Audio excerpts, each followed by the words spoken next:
আল্লাহ পাক রব্বুল আলামিনের দরবারে লাখ কোটি শুকরিয়া যে মাওলাই কারীম আপনাকে আমাকে এখন পর্যন্ত হায়াতে রেখেছেন। ইতিমধ্যে বহুত মানুষ আমাদের সাথী, আমাদের সহযোগী, এরকম অনেক মানুষ কাছের যারা আজকে দুনিয়াতে নেই। মাইক একটু কমায় দেন।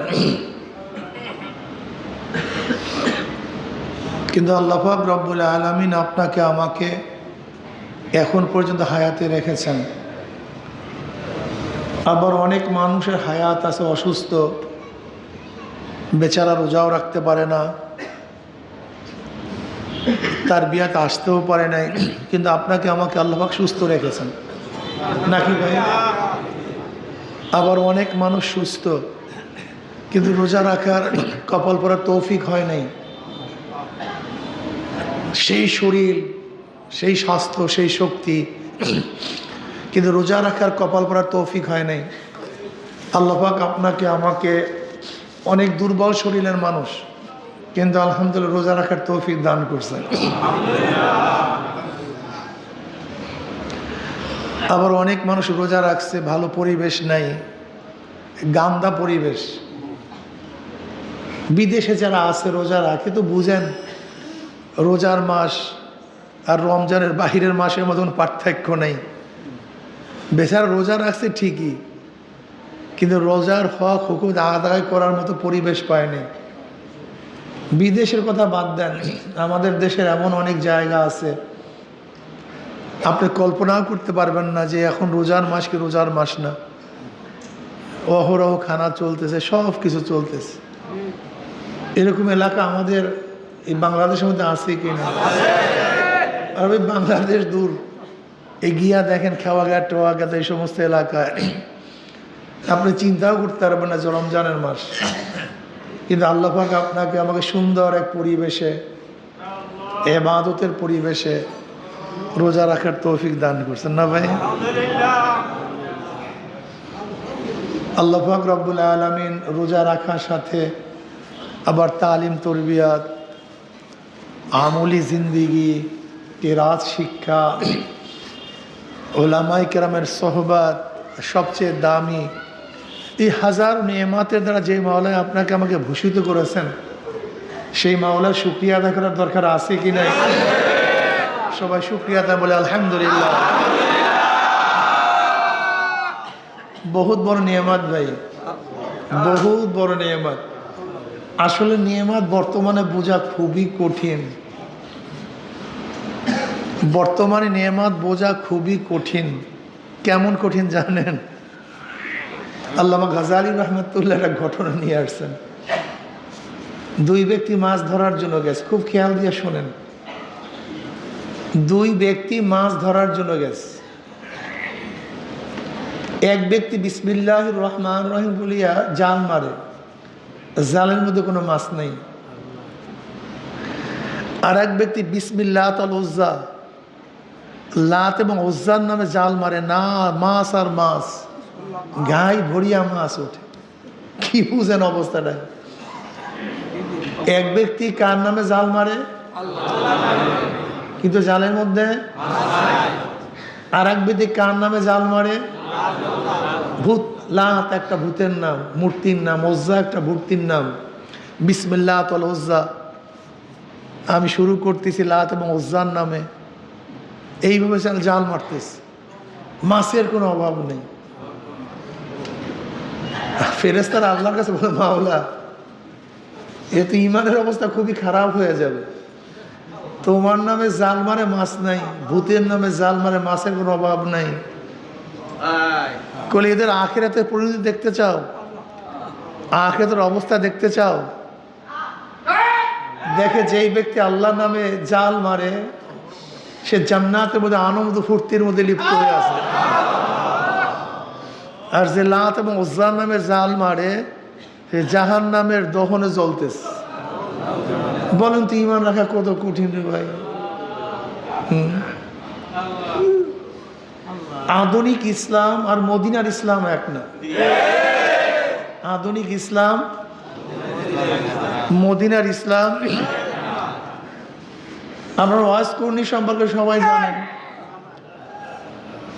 মুসলিম শরীফের রওয়ায়াতের মধ্যে আসছে নবী আলাইহিস সালাতু ওয়াস সালাম ওমর ইবনে খাত্তাব রাদিয়াল্লাহু তাআলা আনহু এবং আলীউল মুর্তজা রাদিয়াল্লাহু তাআলা আনহুকে বললেন যে ওয়াজ কুরনির থেকে তোমরা মাগফিরাতের অর্থাৎ দোয়া করায় নিও, মাগফিরাতের জন্য, মাফির জন্য দোয়া করায় নিও।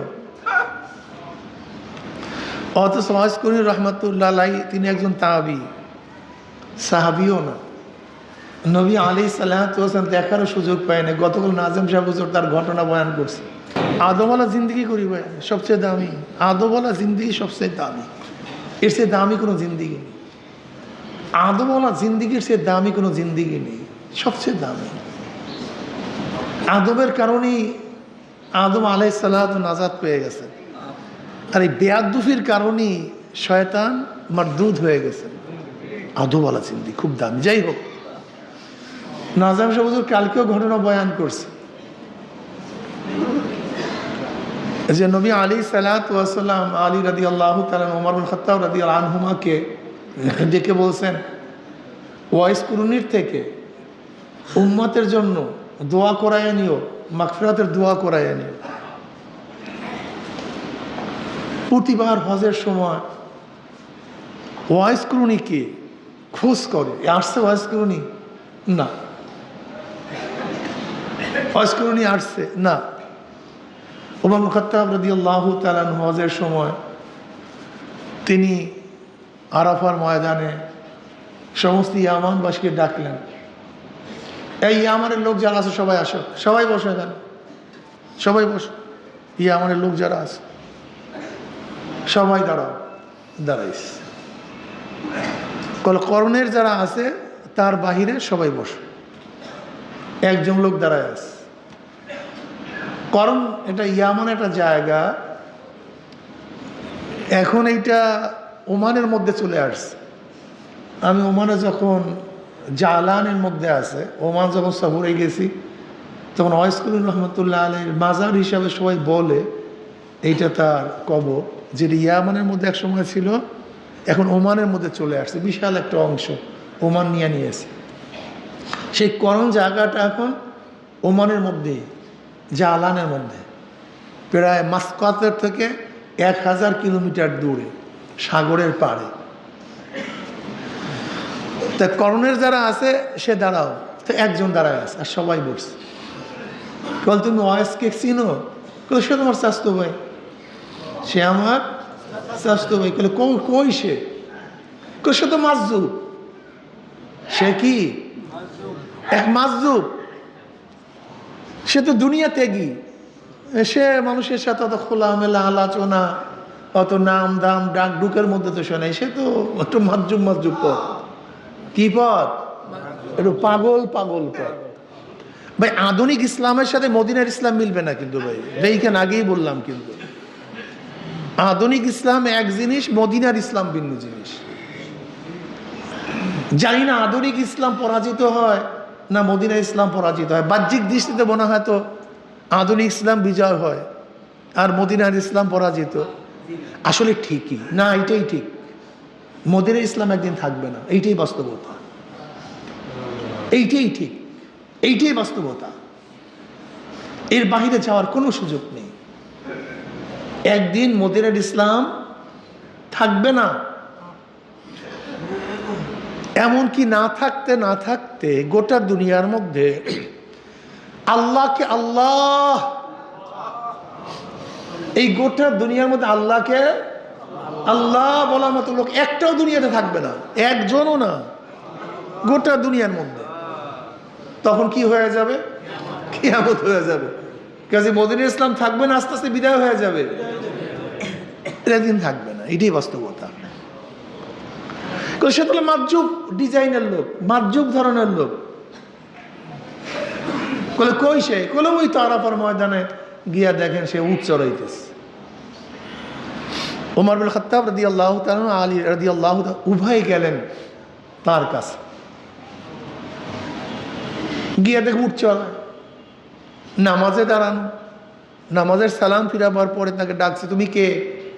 বললাম আব্দুল্লাহ। আল্লাহর বন্দা তো আমরা সবাই, তোমার অরিজিনাল কি নাম? তুমি জন্ম হওয়ার পর বাপ মা তোমাকে কি নাম রাখছে? আপনারা কিসের জন্য আসছেন, কি করতেছেন, কেন আসছেন? মানে তার পরিচয় সে দিতে চায় না। বলো আলী রাদিয়াল্লাহু বলো, জানো তোমার সামনে কে আসছে? এ কে জানো?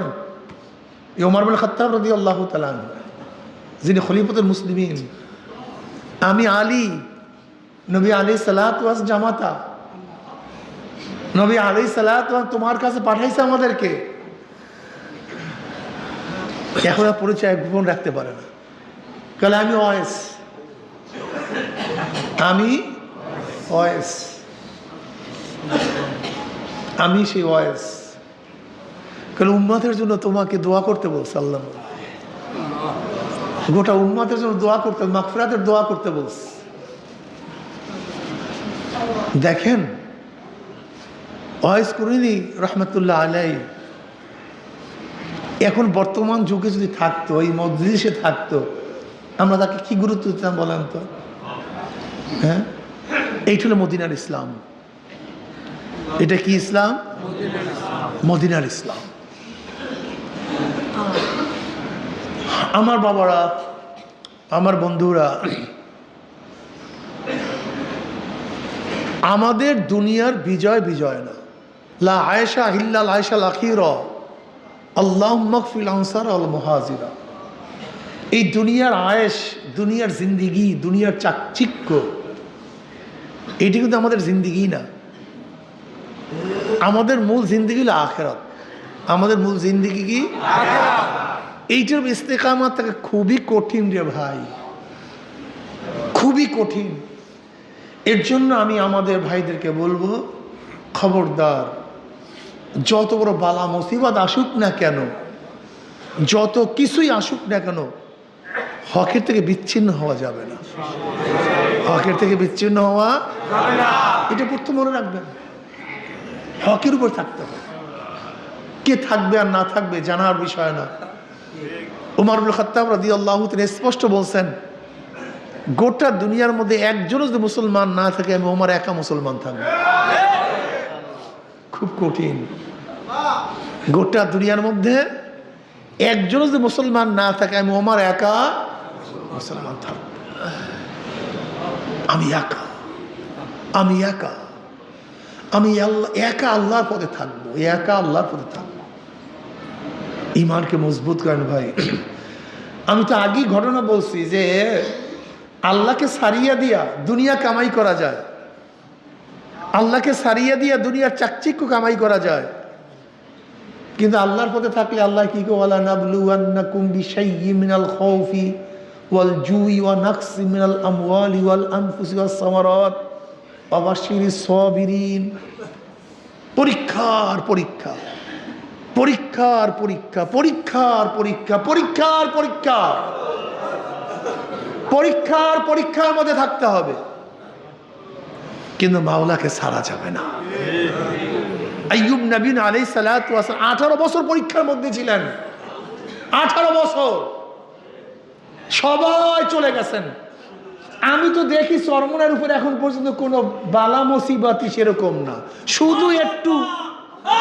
শুধু একটু নির্বাচনে, তাও আমি দেখছি অনেক বেশি ভোট। বলে কিভাবে ভাই? কয়জন লোক নামাজ পড়ে আমাকে বলেন তো? কয়জন ব্যক্তি হালাল খায়? কয়জন ব্যক্তি ফজরের সময় জামাতে নামাজ পড়ে? হ্যাঁ, খুব আছে না, তা না, খুব কম। সে তুলনায় তো আমাদের সাপোর্ট অনেক বেশি। কয়জন ব্যক্তি ইসলাম চায়? কয়জন ব্যক্তি শরিয়া চায়? কয়জন ব্যক্তি দ্বীন চায়? কয়জন ব্যক্তি আল্লাহকে ভয় করে? কয়জন ব্যক্তি আল্লাহকে মানে? কয়জন ব্যক্তি পর্দা চায়? কয়জন? সেই হিসেবে দেখতেছি, আমি চিন্তাও করতে পারি নাই যে এখন ইসলামের উপরে এত মানুষ আছে। আলহামদুলিল্লাহ। অনেকে মন বেজার, মন বেজারে কিছু নেই, বরং তোমার তো খুশি হওয়া উচিত ওইভাবে। কিভাবে?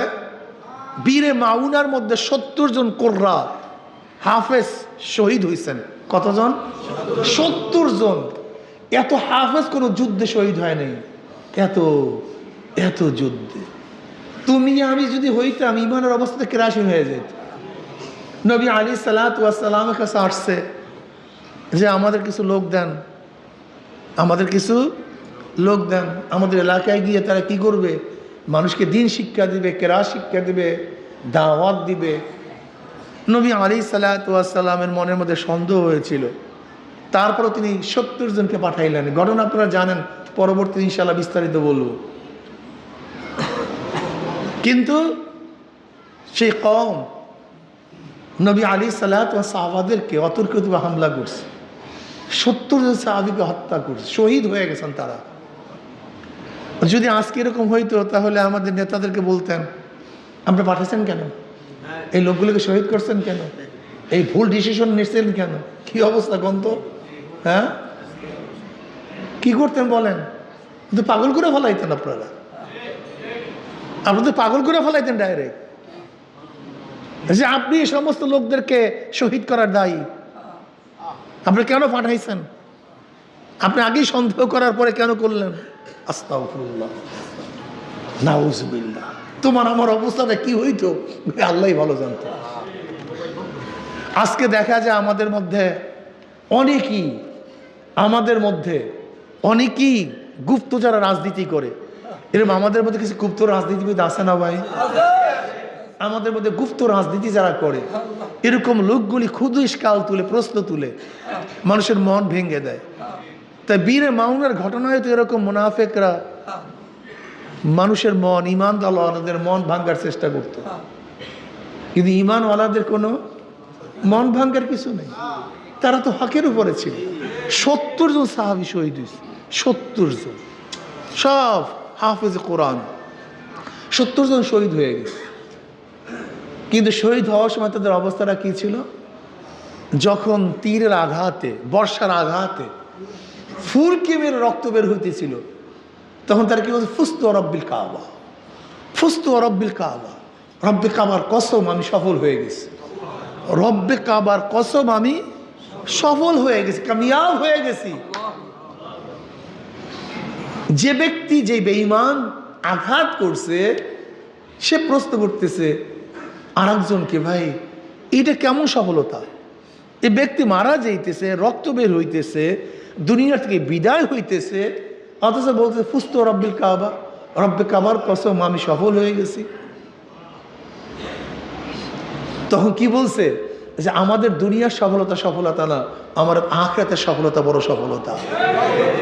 আমাদের দুনিয়ার কামিয়াবি বড় কামিয়াবি না, আমাদের আখিরাতের কামিয়াবি সবচেয়ে বড় কামিয়াবি। প্রিয় ভাইরা আমার, দ্বীনের উপর মজবুত থাকবেন, দ্বীনের উপর মজবুত থাকবেন। খবরদার, খবরদার, দ্বীন থেকে কোনো অবস্থাতেই বিচ্যুতি হওয়া যাবে না। এটা প্রথম নেন।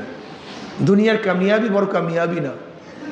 লা আয়েশা ইল্লাল আয়েশাল আখিরা, আল্লাহুম্মা গফির আনসারা ওয়াল মুহাজিরা। দুনিয়ার কামিয়াবি কামিয়াবি না, মাওলা তুমি আনসার মুহাজিরকে মাফ করে দাও, ক্ষমা করে দাও। আমাদের কামিয়াবি ক্ষমার মধ্যে, আমাদের কামিয়াবি কিসের মধ্যে ভাই? যদি আল্লাহ মাফ করিয়া দেয় আমরা কামিয়াব, আর আল্লাহ যদি মাফ না করেন আমরা কামিয়াব হতে পারবো না। ফকি আবু লাইস সামারকান্দি রহমতুল্লাহ আলাই একটা ঘটনা নিয়ে আসছেন। তিনি বলেন, আমি বাজারে গেলাম লোক আনার জন্য, একজন ব্যক্তি আনার জন্য, ডেলি কাজ করবে, সে লোক আনার জন্য গেলাম। আমি গিয়ে দেখলাম একটা যুবক খুবই সুন্দর, টুকরি আর একটা কাঁচি নিয়ে বসা। আমি তাকে বললাম, তুমি কি ডেলি কাজ করবা? বলে হ্যাঁ। বলে কত, তোমার মূল্য কত? বলে 1 দিরহাম 1 দানেক। বলে চলো, 1 দিরহাম 1 দানেক, চলো আমার কাজ করতে চলো। ফকি আবু লাইস সামারকান্দি রহমতুল্লাহ আলাইহি বলেন, যুবক একাই 3 জনের কাজ করছে, একা 3 জনের কাজ করছে, এত বেশি কাজ করছে। আমি তাকে বিকালবেলা 1 দিরহাম 1 দানেক দিয়ে দিলাম, সে চলে গেছে। পরের দিনও আমার কাজের লোকের প্রয়োজন। আমি ওই যুবকের চিন্তা করছি, ওই যুবক হইলে ভালো হয়, ওই যুবক হইলে কি হয়, যেহেতু একাই 3 জনের কাজ করে। আমি তাকে খোঁজার জন্য গেলাম, কিন্তু লোকেরা বলছে না, সে সপ্তাহে 1 দিন কাজ করে, 2 দিন না, সপ্তাহে অমুক দিন কাজ করে, এর বাইরে কাজ করে না। আমি সেই দিনের অপেক্ষায় রইলাম, সেই দিন আসছে। আমি গেলাম, গিয়ে দেখলাম সে আছে। আমি তাকে ডাকলাম, তুমি কাজ করবা? তাহলে হ্যাঁ কাজ করবো। মজুরি কি? 1 দিরহাম, 1 দানাক। মাশাল্লাহ, চলো। আজকেও যুবক সে আগের মতো 1 জনে 3 জনের কাজ করছে। আমি খুব খুশি। কিন্তু আজকে আমি চিন্তা করলাম, যেহেতু কাজ বেশি করছে, মজুরি বাড়ায় দিই। আমি তাকে ডবল মজুরি দিয়ে দিলাম, মজুরি ডবল দিয়ে দিলাম।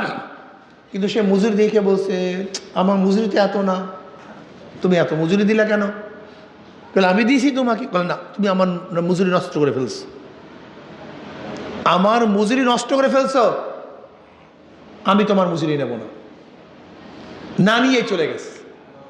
আমার স্ত্রী বলতেছে, এই বেচারা এত কাজ করছে আর তুমি তার মজুরি দিলা না, এটা কেমন কথা হলো?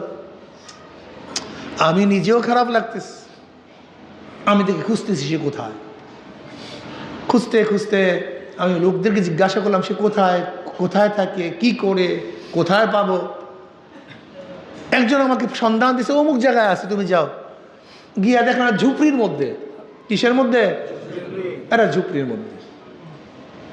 ওই সেই টুকরিটার সামনে যা দিয়া কাজ করছে, সেই জিনিসগুলি সামনে।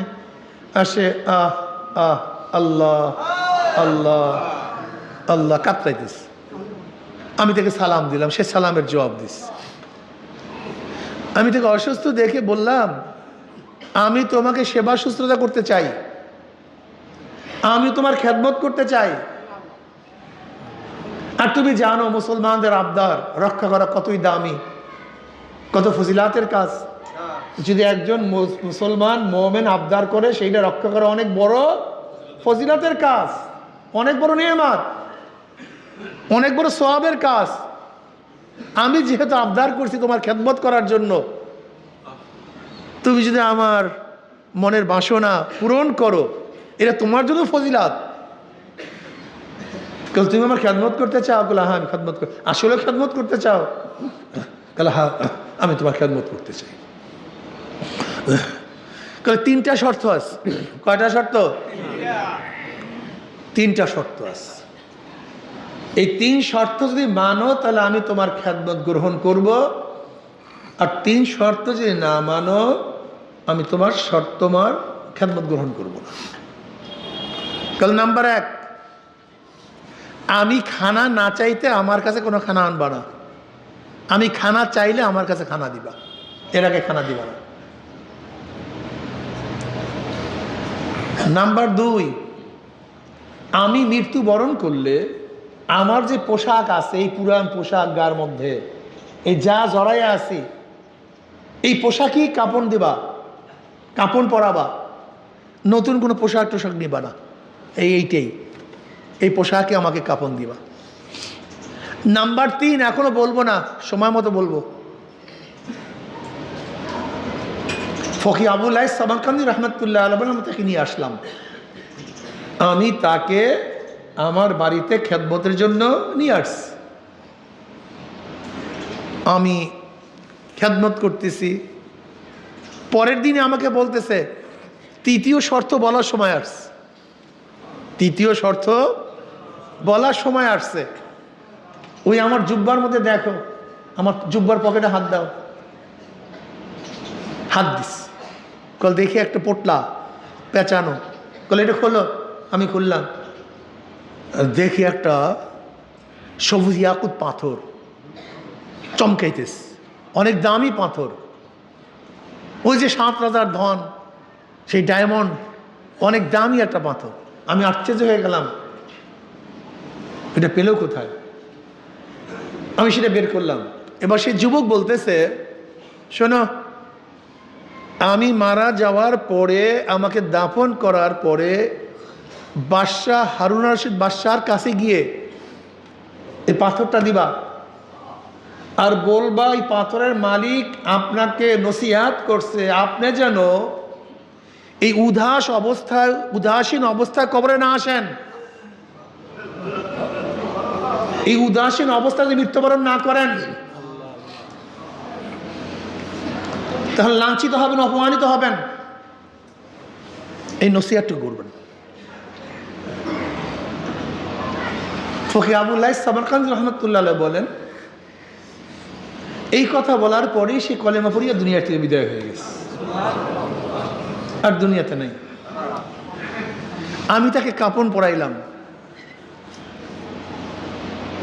আব্দুল্লাহ ইবনে মুবারক রহমতুল্লাহ আলাইহি যে গোরস্থানে,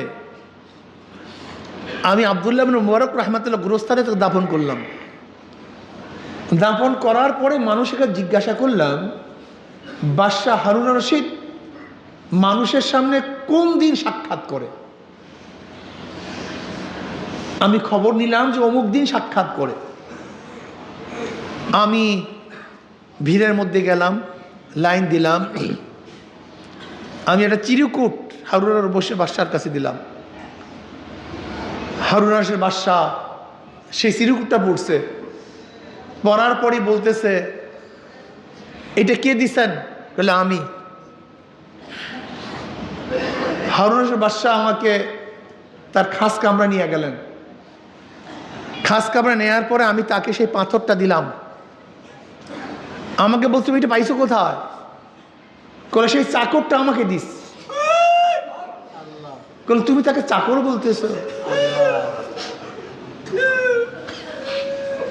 ফকিহ আবুল্লাহ সামারকান্দি রহমতুল্লাহ আলাইহি বলেন, আমি দেখলাম হারুন রশিদ বাদশার দুই চোখের থেকে পানি বাইয়া বাইয়া পড়তেছে। আমি বুঝতে পারিনি। এরপর আমি বললাম যে সে আপনাকে বলছে এই উদাসীন অবস্থায় যেন মৃত্যুবরণ না করেন, তাহলে আপনি লাঞ্ছিত হবেন, অপমানিত হবেন।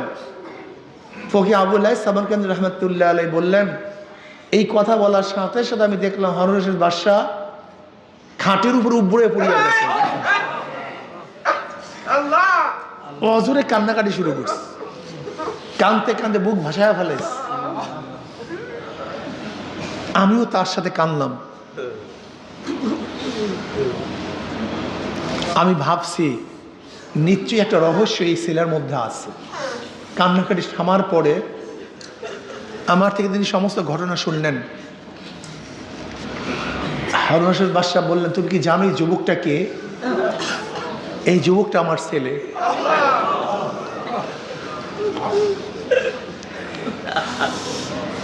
আমার বাবা জুবাইদার সাথে বিবাহের আগে আমি ওর মার সাথে বিবাহ বন্ধন আবদ্ধ হয়েছিলাম। ওর মাকে আমি পছন্দ করতাম, ওর মাকে আমি বিবাহ করলাম। কিন্তু হারুন রশিদ বাদশাহ হারুন রশিদ বাদশাহ বলে, আমার বাবা সে জুবাইদাকে আমার জন্য ঠিক করছে। আমি জানি আমার এই বিবাহকে সে মানবে না। আমি আমার প্রথম স্ত্রীকে বললাম যে দেখো, এখন আব্বু বাদশাহ, তিনি ইন্তেকালে প্রায় বাদশাহ হব, তুমি একটু অপেক্ষা করো, আমি যখন বাদশাহ হব আমি তখন নিয়ে আসব। আমার প্রথম স্ত্রীর ঘরে সন্তান জন্ম হয়। আমি তাদেরকে অনেক মাল দিলাম, এই সবুজ ইয়াকুত পাথরটাও দিয়েছিলাম। কিন্তু ওরা অভিমানে কোথায় চলে গেছে আমি জানতাম না। আমি বহুত খোঁজা খুঁজছি, কিন্তু আমি পাই নাই। কিন্তু সেই ছেলে যে জীবিত আছে আমি জানতাম না। বলো তুমি সে কোথায়, কোন জায়গায় তাকে দাফন করছে? বলে অমুক জায়গায় দাফন করছে। বলে সন্ধ্যা হওয়ার পরে আমি তার কবর জিয়ারত করার জন্য যাব। সামারকান্দি রহমতুল্লাহ বলেন, আমি তাকে নিয়ে আসলাম। কবরের সামনে দাঁড়ায় সারা রাত কাঁদছে। সবে সাদেক হওয়ার পরই তিনি আবার চলে গেলেন। তিনি বললেন, যেহেতু তুমি আমার ছেলেকে দাফন কাফন করছো, যে আমার উপর হক এর কিছু যা দেয়া, প্রতিদান দেয়া, তুমি প্রতি মাসে 10,000 দিরহাম বাইতুল মাল থেকে নিবা, এটা তোমার জন্য ধার্য তোমার পরবর্তী বংশের জন্য ধার্য। কি সামারকান্দি রহমতুল্লাহ বলেন, আমি আর টাকাও আনলাম না, আর আমি কোনোদিন যাইও নাই, টাকা আনার জন্য যাইনি। দেখেন বাদশার ছেলে, কিন্তু মাওলার পাগল। এইটার মধ্যে কামিয়াবি, এইটার মধ্যে কামিয়াবি। কে বুঝবে বলেন এই কামিয়াবি? এই বর্তমান যুগে কামিয়াবি কে বুঝবে? কে বুঝবে এই কামিয়াবি? এই কামিয়াবি বোঝা তো খুবই কঠিন, অনেক কঠিন মাসালা। এর জন্য আমি যারা মুমিন মুসলমান মুত্তাকিন, বর্তমান যুগে কামিয়াবি বোঝা খুবই কঠিন, অনেক কঠিন। ইসলামের উপর থাকা নবী আলী সালাত কি বলেছেন? জ্বলন্ত আগুনের কয়লা হাতের মধ্যে রাখা যেই পরিমাণের কঠিন, আপনি বুঝেন কঠিনটা কেমন? এটা জ্বলন্ত আগুনের কয়লা হাতের মধ্যে রাখা, এটা সহজ নাকি ভাই? নবী আলী সালাতুন বলছেন জ্বলন্ত আগুনের কয়লা হাতের মধ্যে রাখা যত কঠিন, দ্বীনের উপর, ইসলামের উপর, ঈমানের উপর থাকা তার চেয়ে অনেক বেশি কঠিন হবে। ভাইও ঈমানকে মজবুত করেন, হকের উপরে থাকেন, হকের উপরে থাকতে হবে। আজীবন যদি আল্লাহ হকের উপর রাখেন, দুনিয়ার এই চাকচিক্য ক্ষমতা কিচ্ছু না ভাই। এই ক্ষমতার পাগল আপনার আমি আশ্চর্য হয়ে যাই। জাহাঙ্গীর সাহেব, যিনি স্বরাষ্ট্র উপদেষ্টা ছিলেন, তিনি নিজে আলোচনা করছেন, আপনারা শুনছেন মনে হয় অনেকেই। বলে আমার ক্ষমতা যাওয়ার আগের দিন আমার গানম্যান আমাকে বলল যে স্যার আপনি যদি আমাকে বিদায় দিয়ে দেন আর একজন মন্ত্রীর গানম্যান হতে পারবো। আমি বললাম বাবা যাও। আমার ড্রাইভার বলতেছে স্যার যদি আমাকে বিদায় দিয়ে দেন আমি আর একজন মন্ত্রীর ড্রাইভার হতে পারবো। তুমিও চাও বাবা, সরকারি গাড়িও নাই, গানম্যানও নাই, ড্রাইভারও নাই। আমি একটা জিপে চড়িয়ে চলে আসছি। এই আপনাদের ক্ষমতার পাগল, এই ক্ষমতার পাগল, এই লালসের মধ্যে আপনারা আছেন, এই স্বপ্নের মধ্যে আপনারা আছেন। এগুলিকে চোখে পড়ে না, এগুলিকে আপনারা দেখেন না। আফালা তাতাফাক্কারুন আফালা তুবসিরুন, তোমরা কি দেখো না? তোমাদের কি চিন্তা নাই? আফালা তাআকিলুন, তোমাদেরকে আকল নাই? এগুলি দেখার বিষয়, এগুলি চিন্তার বিষয়, খুবই গভীর চিন্তার বিষয়। আমরা যদি আল্লাহ পাকের রেজামন্দি অর্জন করতে পারি, যদি মাওলায় ভালো পায়, মাওলায় মাফ করে দেয়, মাওলায় ক্ষমা করে দেয়, বাস কামিয়াব। যদি মাওলায় ক্ষমা করে দেয় আমরা কি পাই? আর মাওলায় ক্ষমা না করলে এটা কামিয়াব, এইটা কামিয়াব না। কামিয়াবি দুনিয়ার বিজয়ের মধ্যে না, কামিয়াবি কামিয়াবি আখিরাতের সফলতার মধ্যে। ওয়াল আকিবাতু লিল মুত্তাকিন, মুত্তাকিনদের জন্যই সব কিছু, সব কিছুর ব্যবস্থা মুত্তাকিনদের জন্য। ঈমানকে মজবুত করে আল্লাহ। দেখেন এটা সহজ কথা। নবী আলী সাল্লাল্লাহু আলাইহি ওয়াসাল্লাম বদরের ময়দানে গেছেন, মুনাফিক কিছু চিহ্নিত হয়ে বের হয়ে গেছে।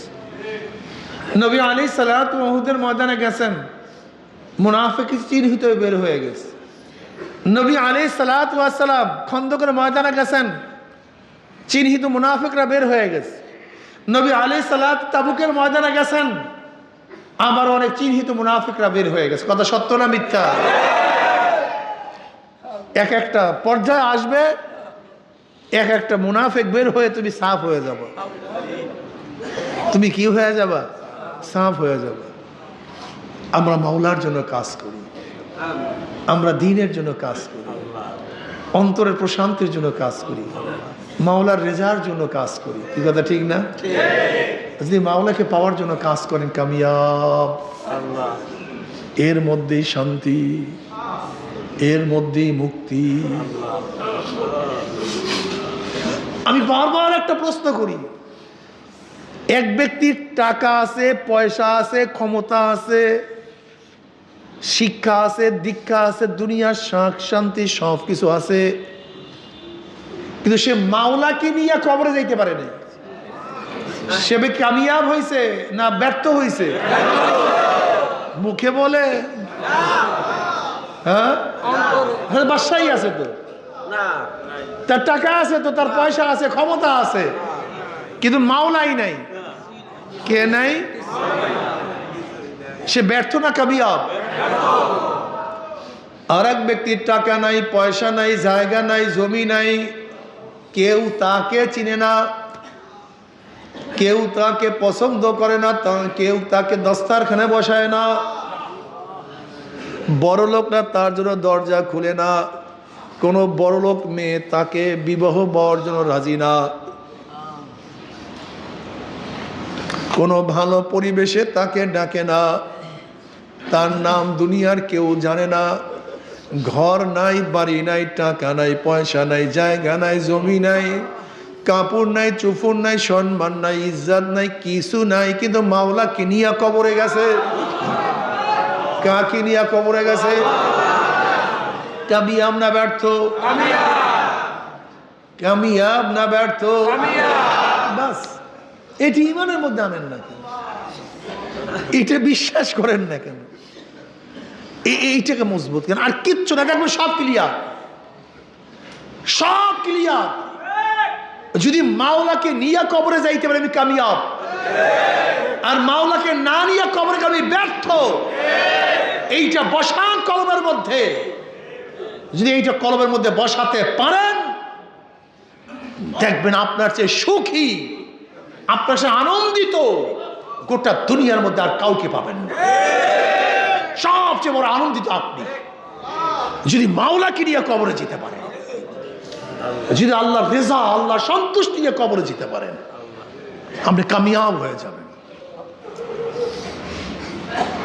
এটা মনের মধ্যে বসা। বেলাল হাবশী রাদিয়াল্লাহু তাআলা কামিয়াব হয়ে গেছেন, সোহাইব কামিয়াব হয়ে গেছেন, শুআয়ব কামিয়াব হয়ে গেছেন, হযরত খুবাইব রাদিয়াল্লাহু কামিয়াব হয়ে গেছেন। হযরত খুবাইব রাদিয়াল্লাহু তাআলা যখন শুলে চড়ানো হয়েছে, হযরত খুবাইব রাদিয়াল্লাহু নামাজ পড়বেন, বলে আমাকে নামাজ পড়ার সুযোগ করিয়া দাও, আমাকে নামাজ পড়ার সুযোগ করিয়া দাও। খুবাইব রাদিয়াল্লাহু তাআলা খুব দীর্ঘ নামাজ পড়লেন না, অবশ্য তার অভ্যাস দীর্ঘ নামাজ পড়া, তার অভ্যাস দীর্ঘ কিয়াম করা, দীর্ঘ রুকু করা, দীর্ঘ সাজদা করা, এটা তার অভ্যাস। কিন্তু আজকে অভ্যাসের ব্যতিক্রম নামাজ পড়লেন, সংক্ষেপে নামাজ পড়লেন, সংক্ষেপে। বলে জানো আজকে আমি কেন সংক্ষেপে নামাজ পড়লাম? তোরা মনে করতি যে হয়তোবা সে মৃত্যুর ভয়ে সময় ক্ষেপণ করতে আসে, আমি এর জন্য সংক্ষিপ্ত করলাম। আমি মৃত্যুর ভয়ে যারা সময় ক্ষেপণ করি, এইটা তোদের মনের মধ্যেও ধারণা না আসে, এই জন্য আগে সংক্ষিপ্ত করলাম। এটা আমার আদত না।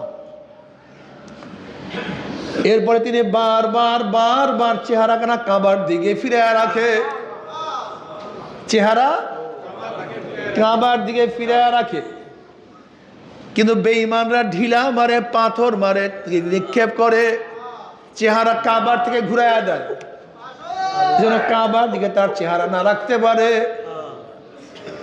অমনি খুবাইব রাদিয়াল্লাহু তাআলা আনহু, খুবাইব রাদিয়াল্লাহু তাআলা দুইটা শের পড়ছে। কি পড়ছে? ফালাস্তু উবালি হিনা উক্তালু মুসলিমান আলা আইয়ি যানবিন কানা ফিল্লাহি মাসরাই ওয়া যালিকা ফি যাতিল ইলাহি ওয়া ইয়াশা ইউবারিক ফি আওসালি শিলবি মুমাজ্জাই। এ বেঈমানের দলেরা, ইচ্ছা কইরা তোরা আমাকে চেহারা ফিরে রাখতে চাও কাবার থেকে, আমার চেহারা কাবার দিকে থাকুক অথবা নাই থাকুক, আমি কাবার দিকে চেহারা রাখিয়া শাহাদাত বরণ করতে পারি অথবা নাই পারি, আমার কোনো পরোয়া নাই। ফালাস্তু বালি হিনা উক্তাল মুসলিমান, যেহেতু আমি শহীদ হইতেছি ইসলামের উপরে, আমি মারা যাইতেছি কিসের উপরে? কাজে আমার কোনো পরোয়া নাই, আমার কোনো টেনশন নাই, আমার কোনো চিন্তা নাই। তুই কাবার দিকে মুখ ফিরে শাহাদাত বরণ করাও, আর অন্যদিকে ফিরে যে অবস্থায় করো করো। কেন? আমার প্রত্যেকটা রক্ত, প্রত্যেকটা রক্তের বিনিময়, আমার প্রত্যেকটা লোভ, আমার প্রত্যেকটা শ্বাস নিঃশ্বাস যেহেতু মাওলার জন্য, আমার মাওলা পাক রব্বুল আলামিন বিনিময় আমাকে প্রচুর প্রতিদান দান করবেন। কাজে আমার কোনো টেনশন নেই। এই কামিয়াবি আর আমাদের কামিয়াবি এক কামিয়াবি না। এর জন্য আমার বাবারা, আমার মা ও বোনেরা, খবরদার, লা আয়েশা ইল্লাল আয়েশাল আখিরা, আল্লাহুম্মা গফিরিল আনসার ওয়াল মুহাজিরা। দুনিয়ার সুখ, দুনিয়ার শান্তি কিছু না, আখিরাতের সুখ, আখিরাতের শান্তি সবচেয়ে বড়। সব সময় মাওলার দিকে খেয়াল করে, মাওলা রে তোমাকে নিয়ে যেন কবরে যাইতে পারি, তোমাকে রাজি খুশি করিয়া যেন শেষ নিঃশ্বাস ত্যাগ করতে পারি। সব সময় দোয়া করো, মাওলা হে তোমার মুহাম্মদের অন্তরকে পরিপূর্ণ করিয়া দাও, তোমার ভয় দ্বারা অন্তরকে ভরিয়া দাও, তোমার মারিফতের নূরের বাতি কলবে জ্বালাইয়া দাও। আল্লাহ ফিতনা ফাসাদের জমানে ঈমানকে মজবুত করিয়া দাও, ঈমানকে মজবুত করিয়া দাও। রমজানের সমস্ত নেয়ামত বরকত তুমি আমাদেরকে দান করো। বেশি বেশি দুয়ার মধ্যে মগ্ন থাকিয়ে, এক এক ইবাদতের মগ্ন থাকিয়ে, দুই চোখের পানি ফলাইয়ে আর কলমটাকে মাওলার দিকে ফিরাইয়া রাখিয়েন, বলিয়া মাওলা রে তুমি हर गुल में तू है, वो में तू, हर जा तू, जिधर देखता हो मैं तू ही तू है, तू ही तू है, तू ही तू। ऐ खुदा मुझसे मुझको दूर कर, ताकि देखो मुझमें तुझको एक नजर। মাওলা আমার থেকে আমাকে দূর করো, আমাকে আমার থেকে দূর করো, আমার থেকে আমাকে দূর করো। মাওলা তুমি তুমি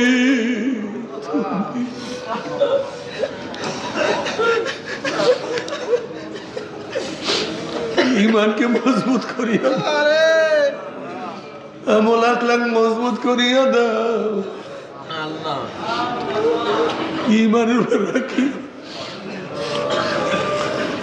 আমার জন্য দোয়া চাই, আমিও দোয়া করি, সবাই সবার জন্য খাস করিয়া দোয়া করে, মাফ করিয়া দাও।